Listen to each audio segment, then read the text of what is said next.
प्यारे मित्रों नमस्कार। आज की कहानी का शीर्षक है चतुर सियार। तो आइए बिना किसी लाग लपेट के कहानी की ओर चलते हैं। एक बनिए ने व्यापार के लिए किसी दूसरे नगर में जाने की सोची। उसके पास एक अच्छी नस्ल का घोड़ा था। उसी पर सवार होकर अपनी सारी जमा पूंजी आदि बटोर कर वह व्यापार करने के लिए निकला। रास्ते में एक जगह उसे एक सियार मिला। बेचारा सियार दलदल में फंसा हुआ था और बड़े कष्ट में था। उसने बनिए को पुकारा और इस कष्ट से मुक्ति दिलाने की प्रार्थना की, लेकिन सियार जाति का विश्वास भला कौन करे। बनिए ने अपनी दुविधा कही। सियार बड़े विश्वासघाती होते हैं, इसलिए मैं तुम्हें दलदल से कैसे निकालूं, क्योंकि तुम मुझे धोखा भी दे सकते हो। पर सियार ने बड़े नम्र भाव से कहा, नहीं भैया, कृपा करके मुझे यहाँ से निकाल दो। मैं मुश्किल के समय तुम्हारे काम आऊँगा। बनिए ने उसकी बात पर विश्वास किया और उसे बड़े जत्न से उस दलदल से बाहर निकाल दिया और फिर अपनी राह चला गया। शहर पहुंचकर एक तेली के घर उसने रात काटने का विचार किया। अपना घोड़ा उसने बाहर खूंटे से बांध दिया और अंदर जाकर आराम करने लगा। वह थका हुआ था, अतः शीघ्र ही उसे गहरी नींद आ गई। दूसरे दिन सुबह तेली सोकर जल्दी उठा और बनिए का घोड़ा खोलकर उस पर बैठकर बाहर जाने लगा। अचानक बनिए की दृष्टि उस पर पड़ी। उसने चिल्ला कर कहा, ओ भैया, मेरा घोड़ा कहाँ लिए जा रहे हो? तेली ने बड़े रोब से उत्तर दिया, यह घोड़ा तो मेरा है। बनिया बेचारा रुआंसा हो गया, बोला, नहीं, यह मेरा है। कल मैं इस पर बैठकर यहाँ आया था। तेली बहुत चालाक था। उत्तर शायद उसने पहले से ही तैयार कर रखा था। बोला, तू झूठ बोलता है। मेरा ये जो खूंटा है, ये प्रतिवर्ष एक शानदार घोड़े को जन्म देता है। इस घोड़े को भी इसने इसी रात जन्म दिया है। वाह, ऐसा भी कहीं होता है क्या? खूंटा भी घोड़े को जन्म दे सकता है? बनिए ने दांतों तले अंगुली दबा ली। क्यों नहीं, मेरा खूंटा तो ऐसा ही है। विश्वास न हो तो पड़ोसियों से पूछ लो। तेली ने बड़े दृढ़ स्वर में ये बात कही थी, जैसे उसकी बात 100% सही हो। बनिया अब बड़े असमंजस में पड़ गया।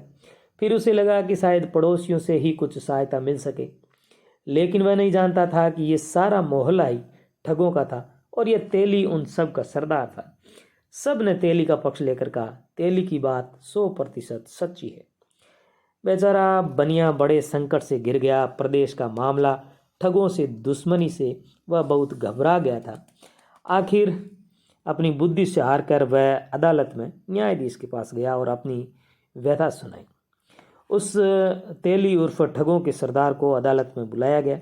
उसने अपने पड़ोसी ठगों को गवाह के रूप में न्यायाधीश के सामने पेश कर दिया। सब ने यही कहा कि तेली का खूंटा बड़ा चमत्कारी है साहब।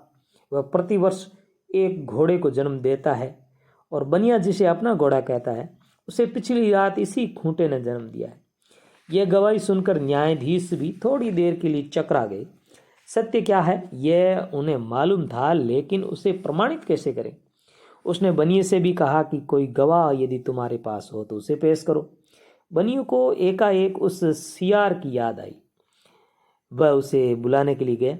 सियार ने बनिए से कहा कि मैं बाहर बरामदे में सोऊंगा और तुम मुझे जगाना मत। और वह अदालत के बाहर बरामदे में सो गया। बनिए ने न्यायाधीश को सूचना दे दी कि उसका गवाह आ चुका है। चपरासी ने गवाह को पुकारा, पर वह जागा नहीं, जानबूझकर सोते रहा। आखिर चपरासी उसके पास आया और उसे एक ठोकर लगाकर कहा, अदालत सोने की जगह नहीं है, चलो न्यायाधीश महोदय के सामने चलो। सियार उठकर न्यायाधीश के सामने खड़ा हो गया। न्यायाधीश ने खींच कर पूछा, क्या तुम रात को सोए नहीं थे जो यहाँ सो रहे हो? सियार बोला, हुजूर, रात को एक तालाब में बड़े जोरों की आग लग गई थी। उसमें सब मछलियां जल मरी। मैं रात भर वे मछलियां चुन चुन कर खाने में लगा रहा। सियार ने बड़ी युक्ति से ये बात कही थी। न्यायाधीश को उसके धूर्त उत्तर पर थोड़ा क्रोध आया। क्या बकता है, पानी में भी कभी आग लग सकती है? सियार को इसी मौके की तलाश थी। उसने अपना तर्क दिया, फिर आप तेली की बात पर कैसे विश्वास करते हैं महोदय? क्या निर्जीव खूंटा भी कभी घोड़ी को जन्म दे सकता है या घोड़े को जन्म दे सकता है? अब सारी बात न्यायाधीश की समझ में आ गई थी। उसने सिपाहियों को हुक्म दिया कि तेली को हवालात में बंद कर दिया जाए और बनिए को उसका घोड़ा लौटा दिया जाए। बनिया सियार की मित्रता से कृतज्ञ हो उठा। न्यायाधीश भी उसकी बुद्धिमत्ता की प्रशंसा किए बगैर नहीं रहा। तो साथ ही एक छोटी सी कहानी थी जो आप अपने बच्चों को अवश्य सुनाइए, ताकि उनमें रचनात्मकता और सकारात्मक दृष्टिकोण का विकास हो, सोचने की क्षमता का विकास हो। आशा करेंगे ये कहानी आपके बच्चों को अच्छी लगेगी। धन्यवाद, नमस्कार।